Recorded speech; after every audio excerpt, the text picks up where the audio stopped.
기도하시겠습니다. 하나님 아버지, 오늘 이 자리에서 우리의 기도를 들으심에 감사합니다. 오늘 모인 이 헌금을 기쁘게 받으시고 우리의 마음도 함께 받아주세요. 이 헌금이 하나님의 일에 쓰여질 수 있도록 해주시고 오늘 말씀 전하시는 목사님께 성령의 영을 부어주셔서 하나님의 놀라운 말씀이 우리에게 전해질 수 있도록 도와주세요. 감사드리며 예수님의 이름으로 기도드립니다. 아멘.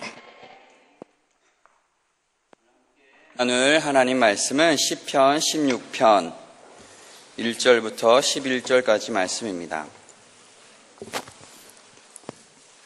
시편 16편 1절부터 11절까지 말씀.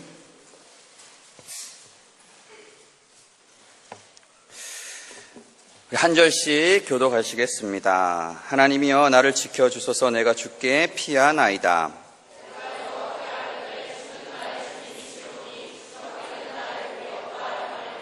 땅에 있는 성도들은 존귀한 자들이니 나의 모든 즐거움이 그들에게 있도다.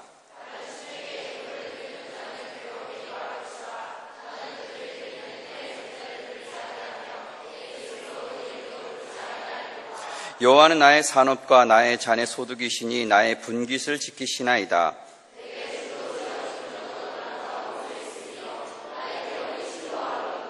나를 훈계하신 여호와를 송축할지라. 밤마다 내 양심이 나를 교훈하도다.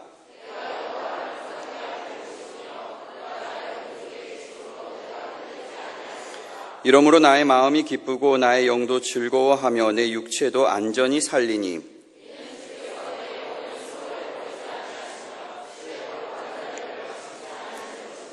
함께 읽겠습니다. 주께서 생명의 길을 내게 보이시리니 주의 앞에는 충만한 기쁨이 있고 주의 오른쪽에는 영원한 즐거움이 있나이다. 아멘. 오늘도 이 수요일 저녁 하나님 앞에 나와서 예배하는 여러분의 삶에, 여러분의 가정에 우리 하나님의 크신 은혜와 사랑이 충만하기를 주님의 이름으로 간절히 축원을 드립니다. 우리 시 함께 고백할 수 있기를 원합니다. 나는 하나님의 사랑받는 자녀입니다. 이렇게 자기를 좀 가르치면 하면 좋을 것 같아요. 나는 하나님의 사랑받는 자녀입니다. 아멘. 옆에 앞뒤에 있는 걸 보시면 당신은 하나님의 사랑받는 자녀입니다.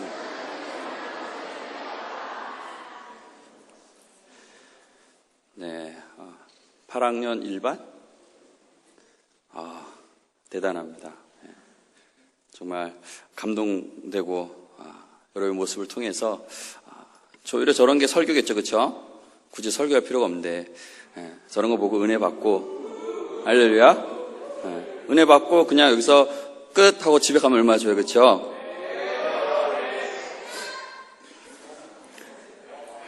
저 한 분을 위한 설교를 시작하겠습니다.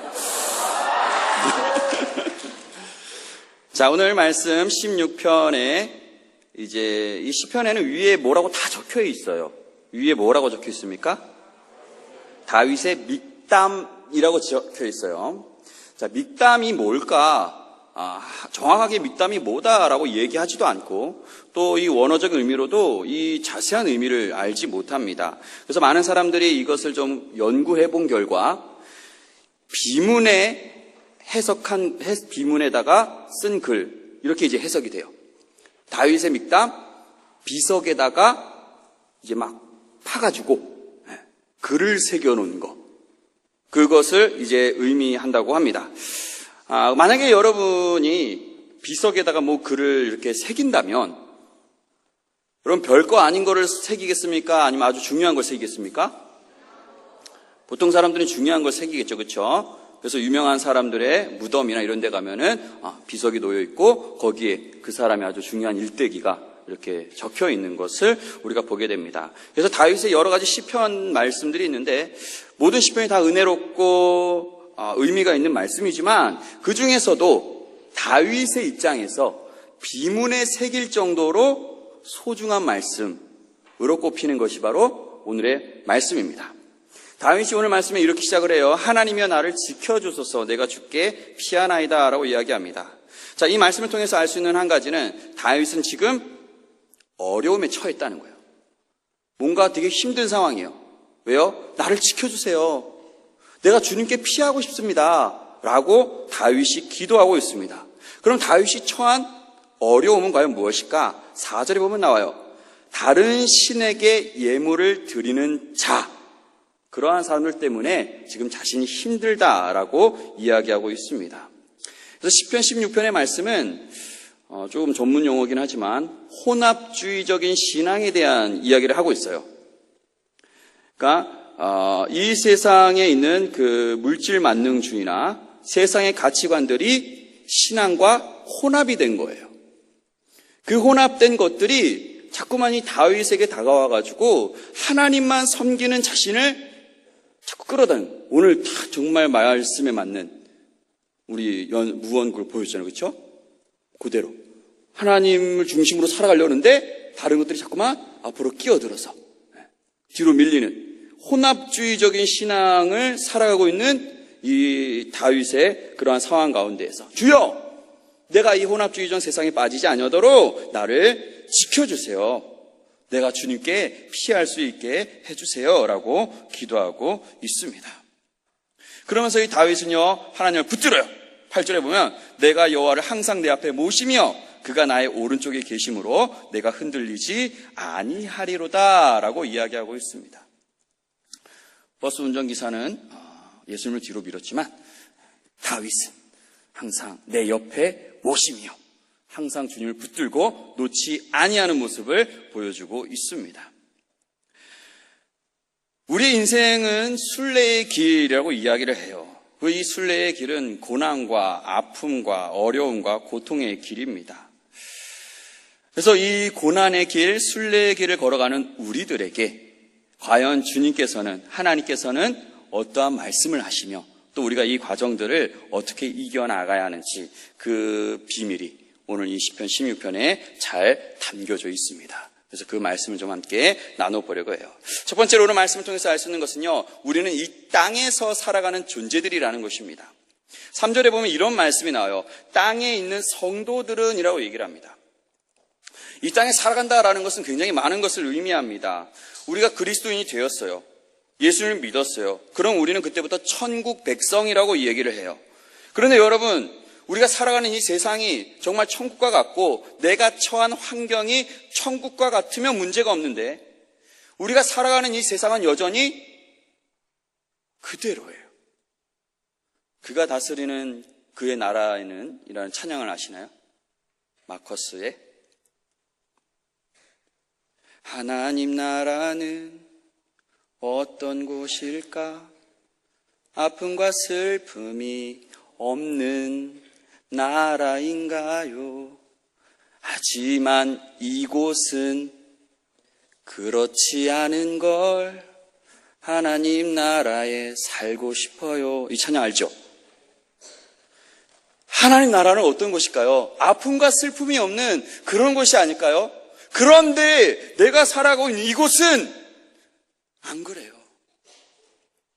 왜 이렇습니까? 라고 그 찬양에서 어린아이들이 그 앞에 부르잖아요. 그렇죠? 그래서 이제 어른들이 하나님 나라는 이러면서 이제 대답해주는 찬양입니다. 제가 이 찬양 굉장히 좋아해서 제 새벽 벨소리가 이거예요. 새벽 벨소리는 뭘 해도 싫어집니다.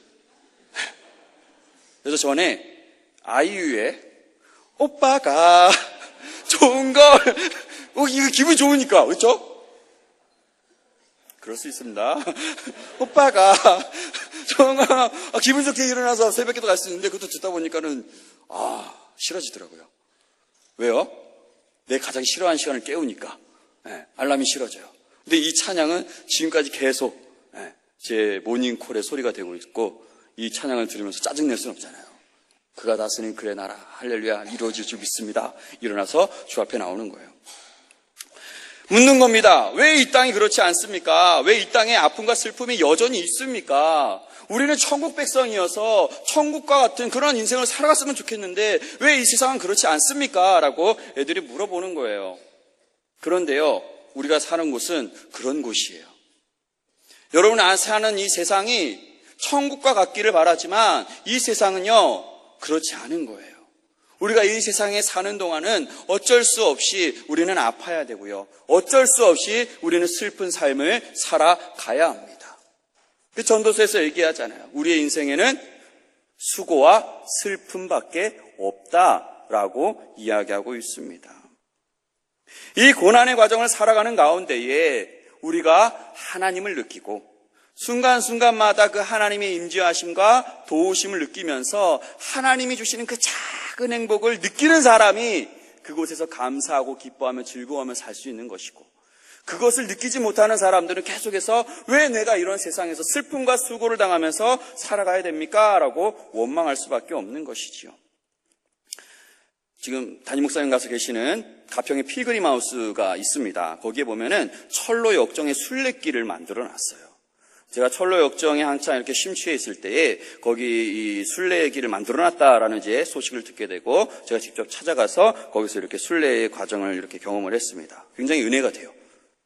근데 이 철로 역정을 잘 공부하지 않고 가면 별로 은혜가 안 되는 것 같은데, 여러분 기회 되면 철로 역정에 대해서 한번 깊이 묵상하시고 거기 한번 가서 그 과정을 한번 이렇게 쫙 겪어보세요.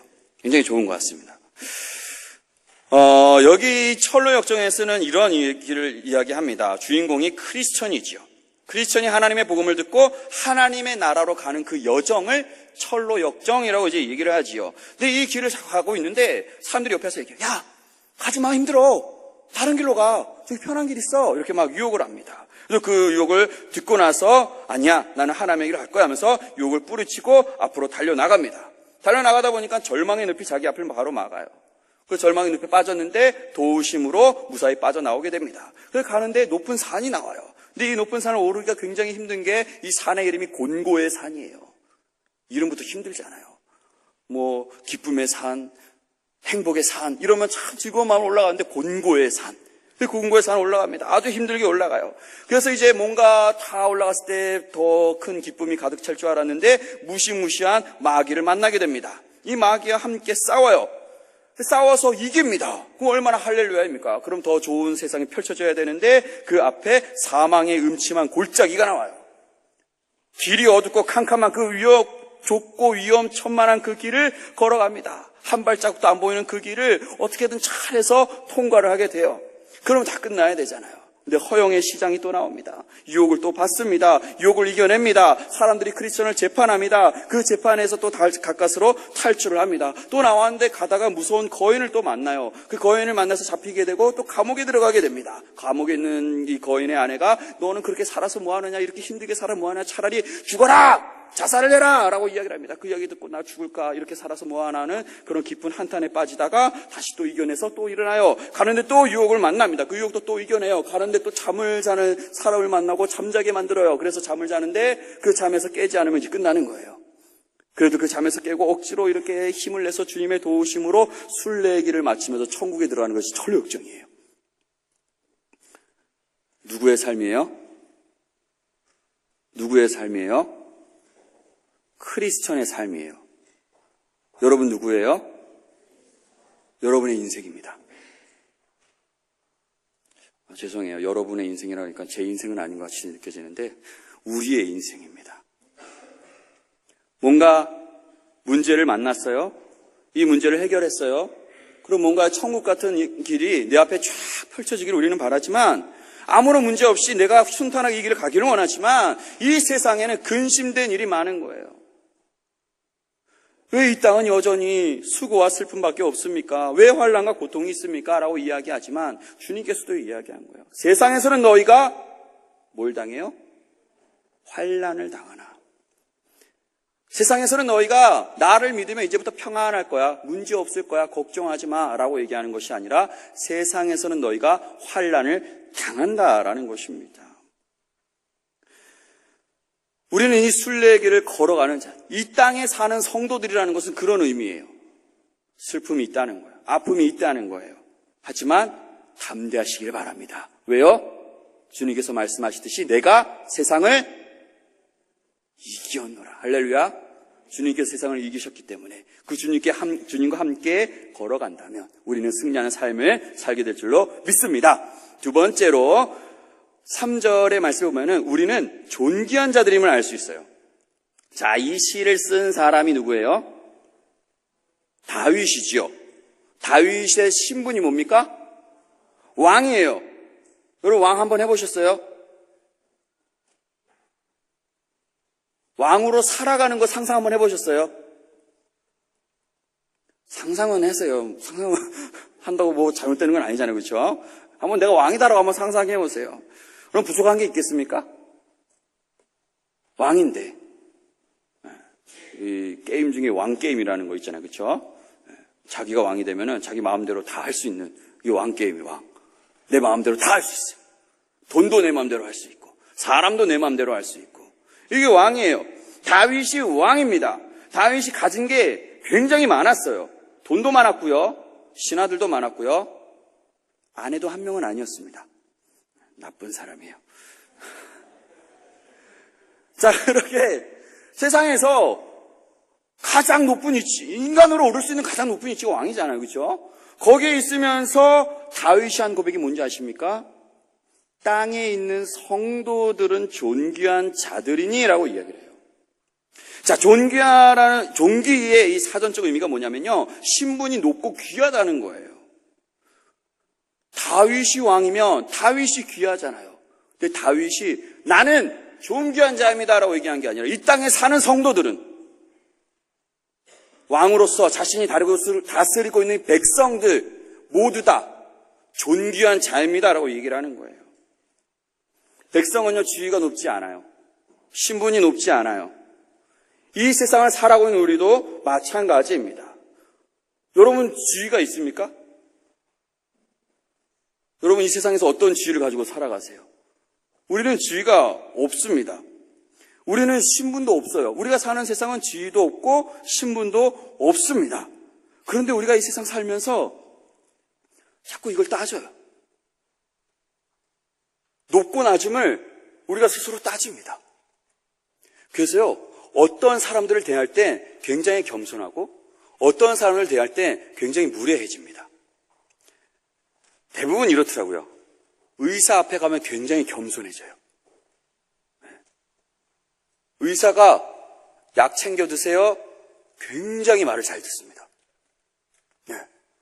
저는 목사 말보다 의사 말이 더 깊은 신뢰가 있는 것을 많이 목격했어요. 네. 여러분, 하나님의 말씀을 매일 약처럼 드십시오. 근데 잘 안 해요. 근데 의사가 약 먹으십시오. 저번에 서울대 의사분이 오셔서 비타민C를 먹어야 됩니다. 했더니 온 교인들이 그때부터 비타민C를 먹기 시작해요. 그날 설교는 기억 못해도 비타민C를 먹어야 건강하다는 걸 기억해서 그 의사의 말을 듣고 챙겨 먹어요.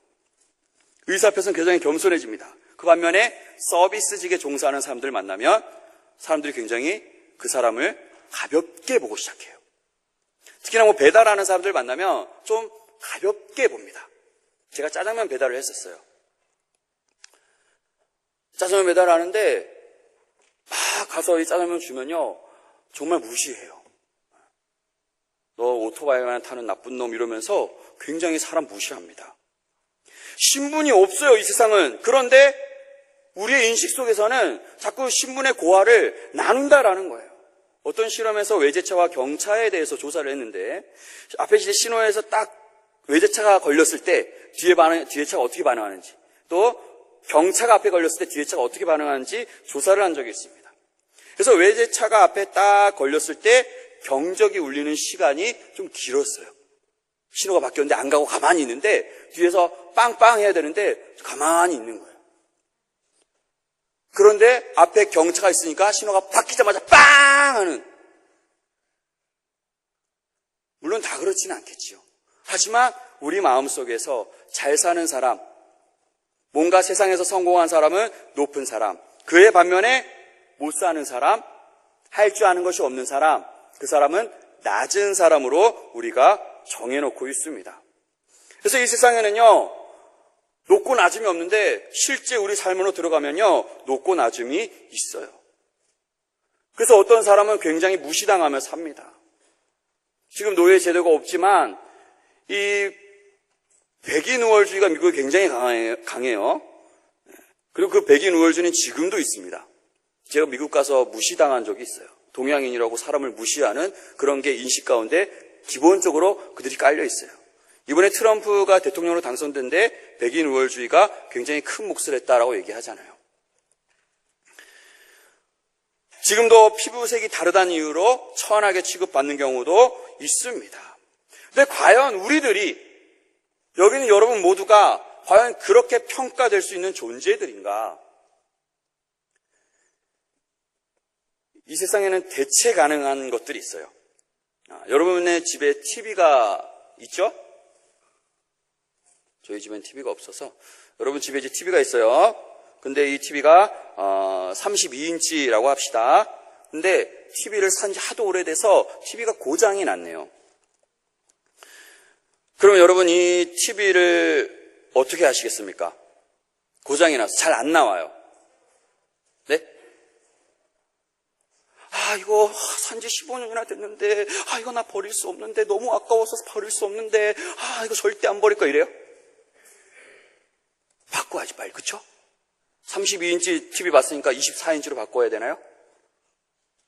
60인치. TV 딱 갖다 놓고, 딱 듣고, 풀 HD급, 아주 그냥, 선명도가 막, 사람 얼굴에 점까지 다 보이고 막, 대단한 TV가 앞에 딱 놓여있는데, 그걸 딱 보면서, 옛날에 32인치가 너무나 그리웠어. 그 TV를 다시 보고 싶어. 막 이렇게 얘기합니까? 안 하잖아요. 세상의 것은 대체가 가능해요. 고장나면 바꾸면 됩니다. 뭐 고장나서 아쉬움이 생길 수는 있어요. 하지만 그것 때문에 내가 극심한 절망에 빠지지는 않는다라는 거예요. 근데 우리가 인생을 살면서 뭔가를 잃어버렸을 때 극심한 절망에 빠질 때가 있는데, 그때가 언제냐? 바로 사랑하는 사람을 먼저 보냈을 때예요. 그 중에서도 가장 가슴 아프고 견딜 수 없는 일은 자식을 먼저 보내는 일입니다. 여러분 막 자식이 아픈 일을 당해서 먼저 하나님 나라를 갔다고 생각해 보세요. 근데 그 상황에서 하나 갔으니까 하나 더 낳지 뭐, 이렇게 얘기합니까? 새로 낳았어요. 너는 참 하늘 간 나이보다 더 잘생겼구나, 더 똑똑하구나, 아주 훌륭하구나, 죽은 아이는 이제 뭐 끝이야, 이렇게 합니까? 사람은요, 자기 자식이 죽으면 가슴에 묻는다는 얘기가 있어요. 새로운 아이가 태어나도요, 그 아이는 절대 잊을 수가 없습니다. 왜요? 그 아이를 똑같이 대체할 수 있는 것은 아무것도 없기 때문이에요. 여러분 한 사람을 대체할 수 있는 것은 이 세상에 아무도 없음을 기억할 수 있기를 바랍니다. 그래서 존귀한 자예요. 그래서 여러분 한 사람 한 사람이 너무나 존귀한 자임을 기억할 수 있기를 바랍니다. 이 존귀한 자는요, 세상의 기준으로 평가받지를 않아요. 다 가진 것이 많아야 자식이 됩니까? 할 줄 아는 것이 많아야 자식이 됩니까? 우리의 삶은 대부분 선택하는 삶이에요. TV도 선택하는 거예요. 내 삶도 선택하는 거예요. 학교도 선택하는 거예요. 공부할지 안 할지도 우리가 선택합니다. 그런데 여러분의 부모님들이 여러분을 선택했을까요? 만약 저에게 선택할 수 있는 권리를 하나님께서 주신다면, 하나님 강다니엘 같이 키 크고 잘생기고 거기다 머리에 IQ 한 200 정도 되는 아이를 제가 선택하겠습니다라고 얘기를 하지 않겠습니까? 우리 딸이 아이린처럼 예쁘고 똑똑한, 어디 가도 인정받는 그런 아이를 하나님 주세요, 이렇게 얘기하지 않겠습니까? 선택할 수 있다면. 근데 여러분 스스로를 보세요. 여러분의 부모님이 여러분을 선택해서 여러분이 태어난 것 같아요?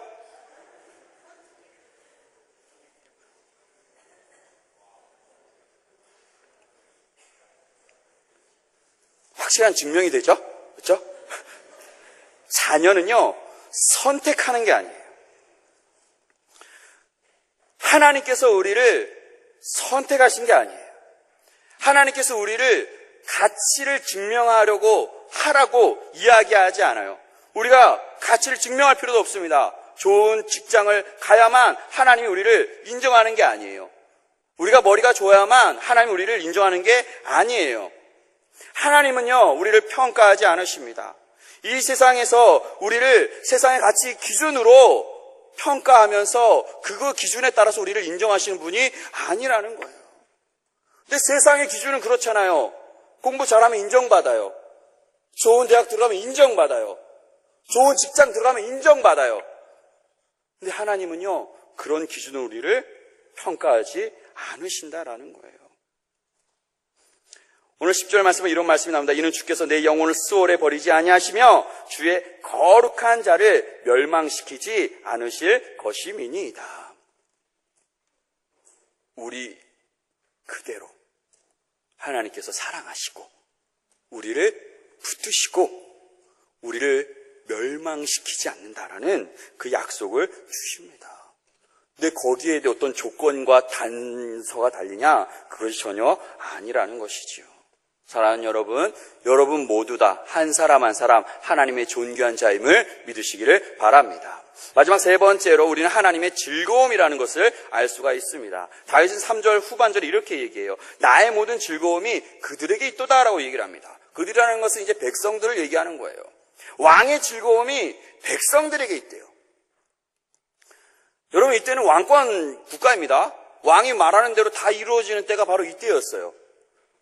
그래서 백성들은요, 어찌 보면 경기 말과 같은 그런 존재들입니다.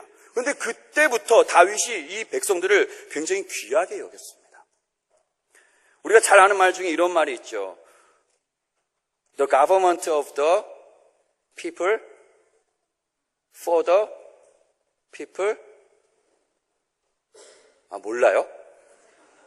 모르시는구나. By the people. 정부는 국민을 위한, 국민에 의한. 누가 말했어요? 링컨이 얘기했잖아요. 링컨이 이 사상을 갖고 있었는데 이 사상이 어디서부터 나왔습니까? 신앙에서부터 나왔어요. 그래서 링컨은요, 국민들이 먼저였어요. 다윗이 백성들이 먼저였어요. 나의 즐거움이 백성들에게 있었다라고 다윗이 이야기하고 있습니다. 자, 하나님의 즐거움이 어디 있을까요? 하나님의 즐거움이 어디 있습니까? 나에게. 한번 해봅시다. 하나님의 즐거움이 어디 있습니까? 믿으십니까? 여러분에게 있음을 믿으시기를 바랍니다. 여러분 한 사람을 바라보면서 하나님께서 엄청나게 즐거워하시는 거예요. 근데 여러분은 자꾸만 뭘 해야만 하나님께서 즐거워하신다고 생각할 때가 있어. 내가 잘해야, 내가 뭐 열심히 해야 하나님께서 즐거워하시겠지라고 이야기를 합니다. 근데 존재는요, 그런 게 아니에요. 어떤 집이 불화가 있었습니다. 그래서 부모님하고 이 자식하고 사이가 안 좋았어요. 이제 자식이 결혼했는데도 같은 집에 살면서 부모님과 함께 이렇게 마주치는 일이 없었습니다. 그러다가 이 자식이 아이를 낳았어요. 그 아이가 이 집에 들어오자 사람들이 거실로 모이기를 시작합니다. 이 아이가 잘하는 일이 뭘까요? 아이가 잘하는 일이 뭘까요? 가장 자주 하는 거. 우는 거예요. 잘하는 겁니까? 굉장히 좋은 일입니까? 아니잖아요. 아이가 뭔가 뛰어나게 뭔가를 잘하고 그래서 가족들이 모이는 게 아니라 그 아이 존재 때문에 가족들이 한 자리 모이는 거예요. 이것이 바로 존재의 가치입니다. 여러분 한 사람을 통하여서 하나님께서 기뻐하시는 거예요. 여러분 한 사람을 통하여서 여러분 주변에 하나님의 행복이 퍼져나감을 믿으시기를 바랍니다. 그런 여러분의 인생을 하나님께서 지켜보시는 거예요. 여러분이 어렸을 때 몸도 못 뒤집고 기저귀에 똥 싸고 오줌 싸고 막 시도 때도 없이 울고 막 토하고 그런 모습 하나님이 지켜보시면서 아이고 어떡해 그러다가 일어나서 막 걸어 다닙니다. 아이고 우리 아이가 이제 걷기 시작하는구나. 그러다 막 뛰어다녀요. 맘마 하던 것이 갑자기 엄마 막 이제 막 얘기를 하기 시작합니다. 그러다 갑자기 막 책을 읽기를 시작을 해요. 어느 날 친구와 싸웠다고 속상해서 울기도 하고, 시험을 못 봤다고 괴로워서 막 울기도 합니다. 어떤 날은 넘어져 다쳐가지고 부모님의 마음을 아프게 하기도 합니다. 근데 어느 다 컸는지 갑자기 남자친구를 데리고 와서 내가 이 사람하고 결혼하겠다라는 충격적인 이야기까지 합니다. 그런 아이가 이제 아이를 낳아가지고 가정을 꾸리는 모습도 봐요. 그리고 사업에서 열심히 이제 일하는 그런 모습도 보고, 그러다 사업에 실패하고 절망하는 모습도 옆에서 다 지켜봅니다. 이러한 모습들을 보는 그 과정이 부모들에게는 즐거움이에요.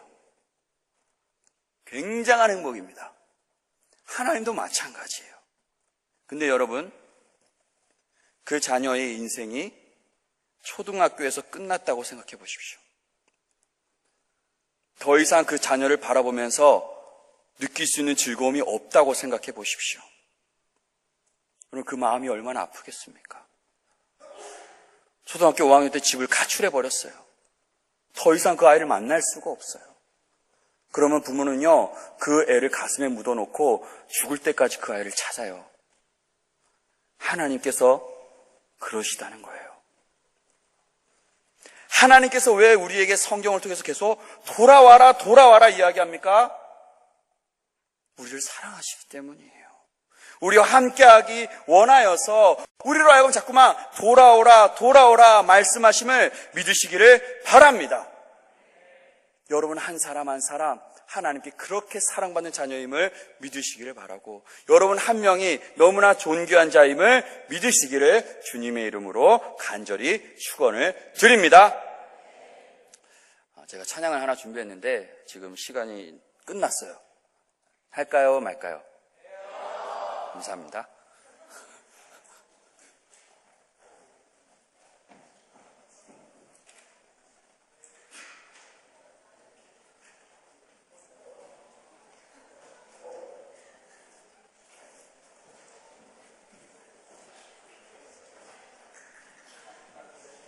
하나, 둘, 셋, 테스팅. 마이크 체크, 1, 2, 1, 2. 하나, 둘, 셋.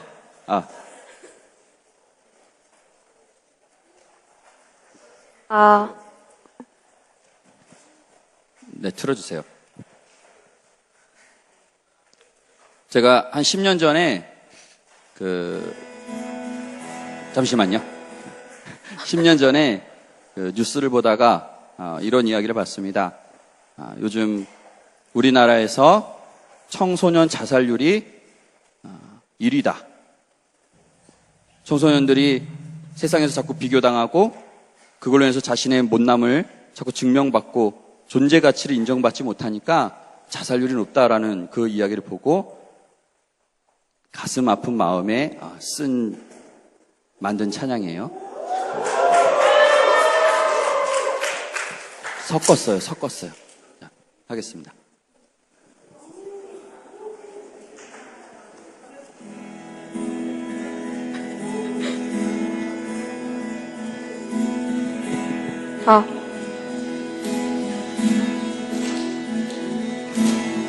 나를 향한 주의 사랑 삶과 바다에 넘치니 내 맘 열 때 주님 나에게 참 자유 주셨네. 늘 진리 속에 거하며 나의 손을 높이 들고 언제나 주님의 사랑을 노래하리. 랩이에요. 제목은 하나님의 대박입니다. 여러분 모두 다 하나님의 대박임을 믿으시길 바랍니다.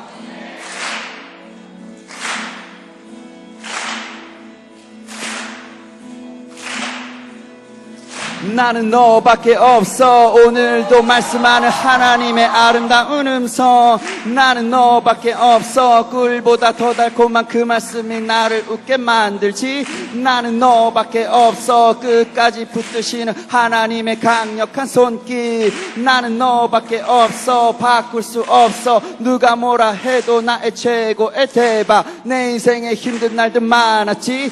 넘어지고 쓰러지고 엎어지고 자빠지고 일어날 힘도 없을 때 그때마다 날 붙드시는 놀라운 말씀, 위로의 손길, 할 수 있단 말하시며 날 이끄시네. 그 은혜로 일어나서 우리 주님의 놀라운 사랑 노래해. 주의 사랑 노래하리라. 영원토록 노래하리라.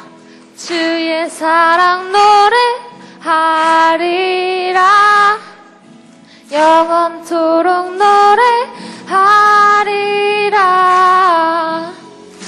내가 춤을 출 때 다 비웃겠지만 그들도 주 알게 되면 함께 기뻐 춤을 추게 되리. Yeah, come on. 주의 사랑 노래해. 영원토록 노래해. 목소리를 높여서 다 함께 소리 질러. 주의 사랑 노래해. 영원토록 노래해. 목소리를 높여서 다 함께 소리 질러. 넌 나의 대박, 인생의 대박, 로또보다 대박, 1등보다 대박. 하나님은 대박, 주는 나의 대박, 성령님도 대박, 너도 나도 대박. 너밖에 없어. 사랑하는 나의 아들 너밖에 없어. 너밖에 없어. 사랑하는 나의 딸 너밖에 없어. 넌 나의 대박, 인생의 대박, 로또보다 대박, 1등보다 대박. 하나님은 대박, 주는 나의 대박, 성령님도 대박, 너도 나도 대박. 너밖에 없어. 사랑하는 나의 아들 너밖에 없어. 너밖에 없어. 사랑하는 나의 딸 너밖에 없어. 나는 너밖에 없어. 오늘도 말씀하는 하나님의 아름다운 음성. 나는 너밖에 없어. 꿀보다 더 달콤한 그 말씀이 나를 웃게 만들지. 나는 너밖에 없어. 끝까지 붙드시는 하나님의 강력한 손길. 나는 너밖에 없어. 바꿀 수 없어. 누가 뭐라 해도 나의 최고의 대박.